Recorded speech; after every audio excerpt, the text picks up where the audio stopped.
പ്രിയ സുഹൃത്തുക്കളെ, നല്ലൊരു സന്ധ്യ ആശംസിക്കുന്നു. ഒരുപാട് വെളിച്ചമുള്ള പ്രഭാതത്തിന് വേണ്ടിയാണ്.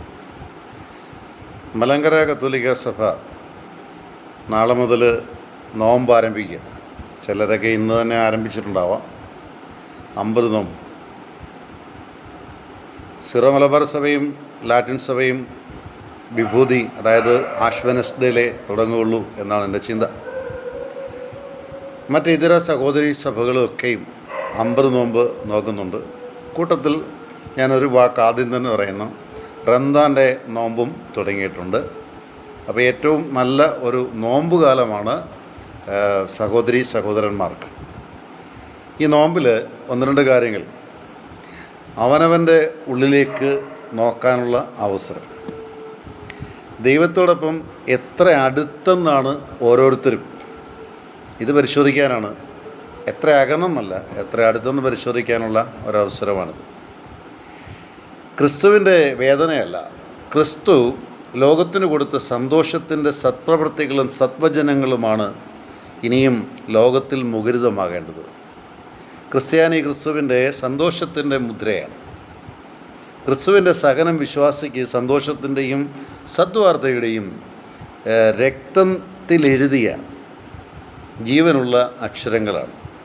ക്രിസ്തുവിൻ്റെ കുരിശിനോടൊപ്പമുള്ള യാത്രയല്ല ഒരുവൻ്റെ ജീവിതം, മറിച്ച് ഉയർപ്പിനോടൊപ്പമുള്ള സന്തോഷമാണ്.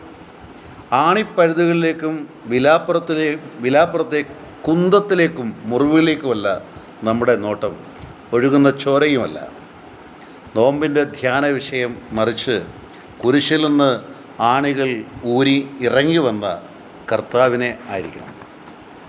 യേശുക്രിസ്തുവിൻ്റെ ജീവിതത്തിൽ കുരിശുമരണം ഒരു ദിവസം മാത്രമായിരുന്നു. എന്നാൽ 1281 ദിവസങ്ങൾ 30 വയസ്സ് തുടങ്ങി യേശുവിൻ്റെ സന്തോഷത്തിൻ്റെ വാക്കുകൾ, ജീവൻ കൊടുക്കുന്ന പ്രതീക്ഷകൾ, ആ വാക്കുകളൊക്കെ നമുക്ക് അനുസ്മരിക്കാം ഈ 50 നോമ്പിൻ്റെ ഇടയ്ക്ക്.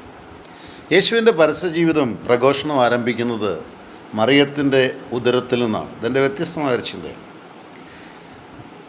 3-ാം മാസത്തിൽ യോഹന്നാനെ എലിസബത്തിൻ്റെ ഉദരത്തിൽ കണ്ടപ്പോൾ പ്രഘോഷണം ആരംഭിച്ചു. യേശുവിൻ്റെ ജന്മവും പ്രഘോഷണവും ആയിരുന്നു. ആട്ടിടയന്മാർക്കും രാജാക്കന്മാർക്കും വഴികാട്ടിയായ നക്ഷത്രം ഒരു പ്രഘോഷണത്തിൻ്റെ ശബ്ദമല്ലായിരുന്നു, വെളിച്ചമല്ലായിരുന്നു. ശിശുവിൻ്റെ ജനനത്തെക്കുറിച്ച് ഭയപ്പെട്ട രാജാവായ ഹെറോദസ് കുഞ്ഞിനെ കണ്ട് ഭയപ്പെട്ടു എന്നതും ഒരു പ്രഘോഷണമാണ്. കുഞ്ഞിൻ്റെ പുഞ്ചിരി ഹെറോദസിന് ഭയത്തിൻ്റെ പുഞ്ചിരിയായിപ്പോയി.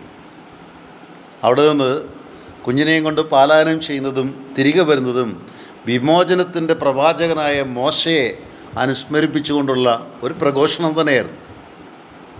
ജെറുസലേം ദേവാലയത്തിൽ വെച്ച് 12-ാം വയസ്സിൽ ജ്ഞാനികളോട് സംസാരിച്ചതും അന്വേഷിച്ചു വന്ന മാതാപിതാക്കളോട് ഞാൻ എൻ്റെ പിതാവിൻ്റെ കാര്യങ്ങളിൽ വ്യാപൃതനായിരിക്കുന്നു എന്ന് പറഞ്ഞതും യേശുവിൻ്റെ പരസ്യജീവിതം തന്നെയാണ്. ഈ നോമ്പുകാലം ക്രിസ്തുവിൻ്റെ വേദനകളെ ഓർക്കുന്നതോടൊപ്പം സന്തോഷത്തിൻ്റെ നല്ല പുതിയ വചനങ്ങൾ കൂടി പുതുതലമുറയ്ക്ക് പകർന്നു കൊടുക്കുക. അതായത് നെഗറ്റീവല്ല പറഞ്ഞു കൊടുക്കുന്നത്, പോസിറ്റീവായ കാര്യങ്ങൾ പറഞ്ഞു കൊടുക്കാൻ ഈ തലമുറയോട് പറയുക.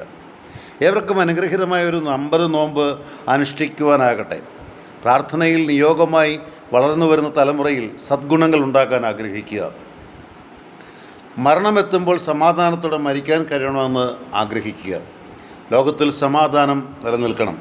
പ്രകൃതിയെ, മാതാവിനെയും പിതാവിനെയും സഹോദരിയെയും സഹോദരന്മാരെയും മക്കളെയും പോലെ സ്നേഹിക്കാൻ പഠിക്കുക.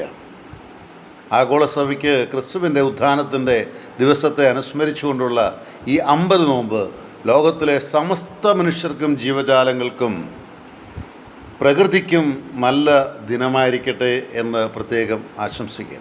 കൂട്ടത്തിൽ മാർപ്പാപ്പയ്ക്ക് വേണ്ടി പ്രത്യേകം പ്രാർത്ഥിക്കുകയും ചെയ്യുക. നന്മയുടെ നല്ല ദിവസത്തിൽ നല്ല ഒരു 50 നോമ്പ് ഉണ്ടാകട്ടെ.